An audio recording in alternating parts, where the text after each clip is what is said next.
আসলে আলাপের মধ্যে যা বললাম ঠিক আছে, তাতে ভুল আমি পাঙ্কুরু বেলের পাইলাম না। ভুল আমি যা দেখতেছি তোর দুইজনের মধ্যে ভুল, তোর বুঝার ভুল। ঠিক আছে, আসলে এই সমস্ত বিচার নিয়ে আসিস না তোরা। ঠিক আছে, আমার বিরক্ত করিস না। এখন ইচ্ছা করতেছে আমার তো করেই গড়া দেওয়ার দরকার।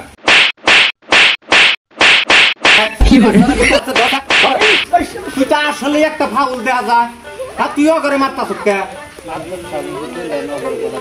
কি কইলাম ওটা পরে দিবার কইছি না, ওটা আমি কথার কথা কইলাম আমি তো করে গড়া দেওয়ার দরকার। হ্যাঁ কইছি দেখে তুই আমার মারবি করে। ভবিষ্যতে জানি এই সমস্ত আর কার্যকলাপ করস না। ঠিক আছে, এলাকায় ভালোভাবে চল, তোর নামে জানি আর কোনো অবজেকশন আসে না। আজকেও কিন্তু আমি ভালোভাবে তোরে সতর্ক করে দিলাম, কথা জানি মনে থাকে, মনে থাকবো। আবার ওই যে দেখা বিটকানি দেয়, কথা কষ্ট থাকে।